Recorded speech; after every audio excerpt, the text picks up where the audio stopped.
Xepa recebe seu apelido no colégio, por sempre estar nos primeiros lugares da fila da merenda, e repetia o prato quantas vezes fosse possível.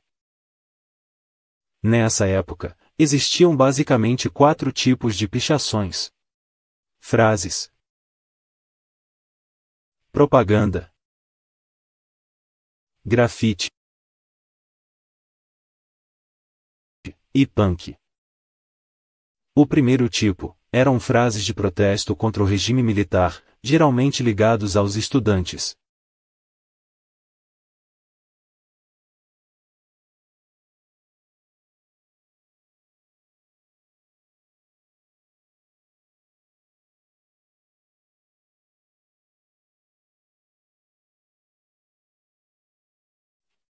O grupo usava a sigla UNE, União Nacional dos Estudantes.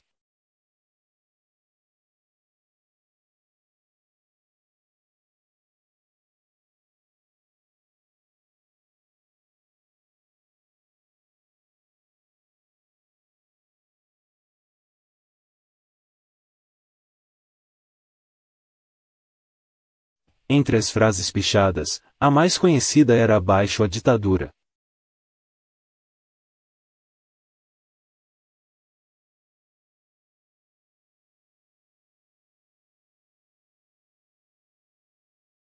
Também existiam os bolsominions da época, a favor do golpe, pichavam a sigla CCC, Comando de Caça aos Comunistas. Isso no período de 64 até a metade dos anos 70. Já no final dos anos 70, o regime vai perdendo sua força, e as pichações também mudam. Agora, além das frases de protesto, começam a surgir as frases poéticas.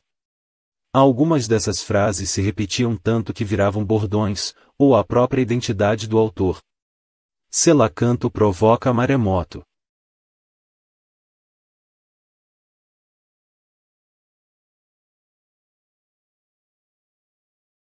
A estrela sobe.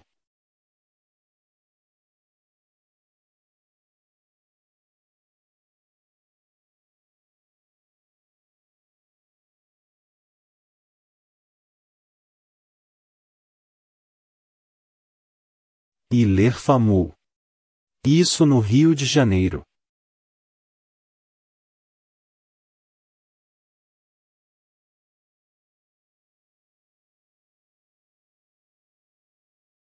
Em São Paulo, Xepa havia muitas, como eternamente, eternamente, eternamente. Vovó viu volúpias. Show urubu. Gonha-mó breu. Rendam-se terráqueos. Hendrix mandrake mandrix.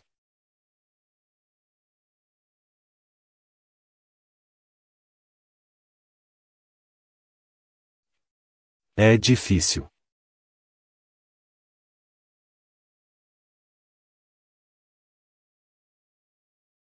Eram muitas frases.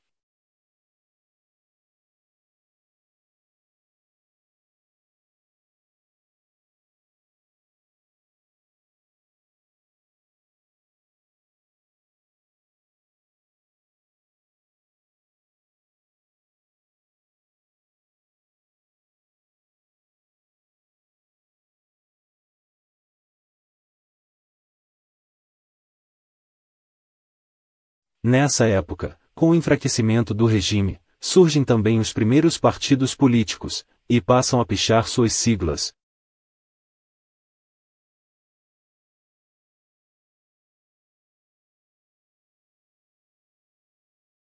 Lutando pelas diretas já.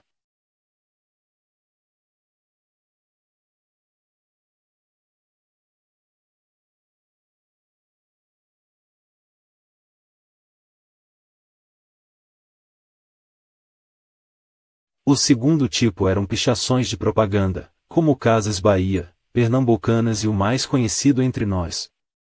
Cão Fila quilômetro 26. Cão Fila começou a pichar sua propaganda nos arredores da Alvarenga, no intuito de promover seu canil. Com o tempo, contrai a doença chamada maldição do picho, sua síndrome é uma só, quanto mais você picha, mais viciado fica em pichar. Então Tozinho passa a pichar outras cidades, cada vez mais longe, perdendo sua origem de propaganda, que tem a função de guiar a um lugar certo, se tornando um enigma, que não te leva a lugar nenhum.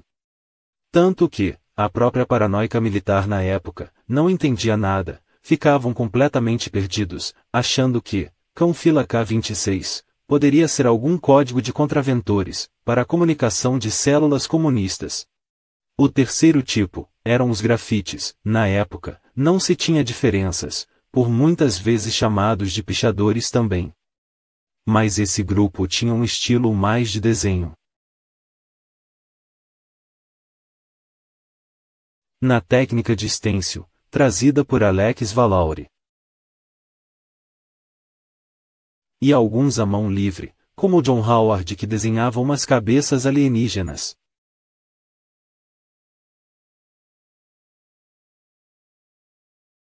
O grafite de letras começaram depois, no meio dos anos 80, com a vinda dos filmes de hip hop.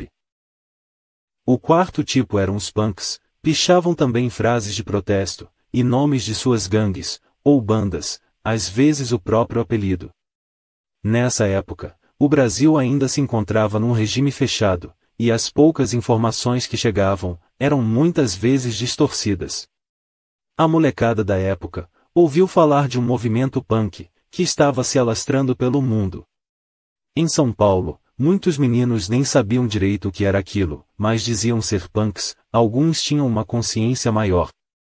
Coincidência ou não, nessa época, sai o filme The Warriors, que virou febre entre a molecada, que transformaram a ficção de Hollywood, na realidade de São Paulo. Começaram os surgimentos das gangues. Em Nova York, as gangues reais dos anos 50 e 60, a coisa era pesada, e aqui estava caminhando pro mesmo rumo.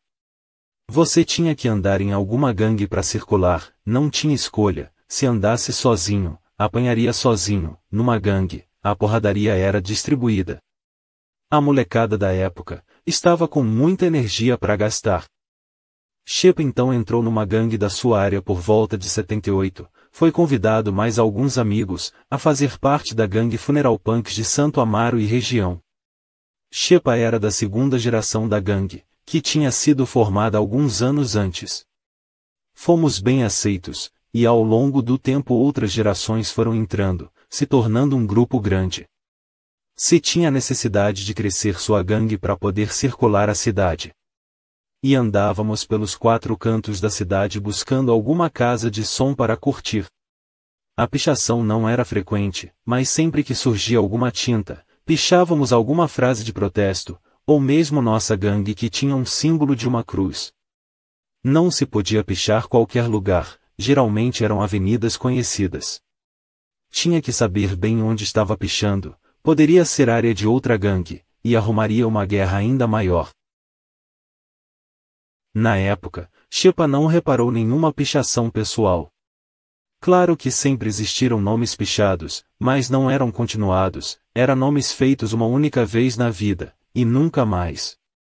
Shepa pelo menos não considerava esses pichadores de verdade. Apesar que muitos, datam seu início na pichação, de quando pichou a garagem, laje, caixa d'água de casa, ou a própria rua. O primeiro picho que Shepa reparou, que circulava constante pelo centro, foi a Bel Punk, meados de 81-82. Não sabia de qual gangue era, alguns diziam que ele era da Punk Terror de Pirituba. Pichava com meia na tinta, às vezes vazia uns de spray também. Shepa nessa época, só pensava em diversão, ou arrumar alguma boa treta. Com o tempo as tretas foram apaziguando, a ideia dos caras mais conscientes do movimento dizia, que em todos os lugares do mundo, o movimento punk é união, e não ficar tretando entre nós, é isso que o sistema quer, nossa luta é contra o sistema. Na verdade, eles só queriam fazer um som de boa, enquanto nós íamos para os shows arrumar treta, e acabava com o som.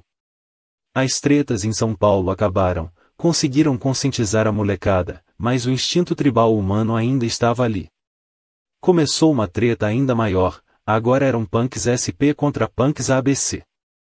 Muita porradaria bonita de se ver. Mas passamos dos limites.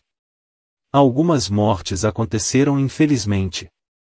Então a molecada agora mais velha, acordou para a vida, e viu que aquilo estava se tornando pesado demais.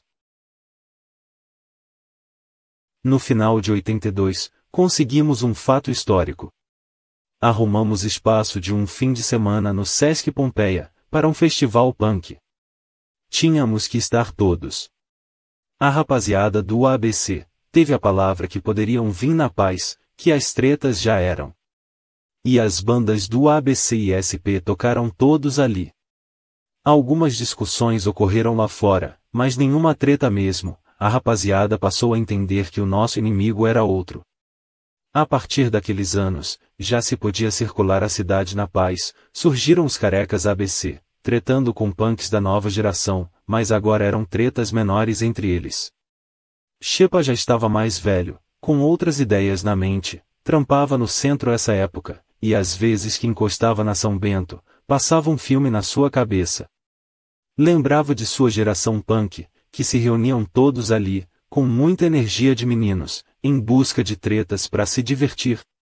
Depois vieram os chamados darks, sempre negando a geração anterior, eram meninos mais quietos e tristes. E na metade dos anos 80, a geração hip hop, meninos mais alegres, que gastavam sua energia através do movimento e som. Xepa gostava de ver eles lá de cima, uma multidão se divertindo lá embaixo, no metrô São Bento. Já eram novos tempos. Então em 84, Xepa começa sua pichação pessoal, que contarei na parte 2.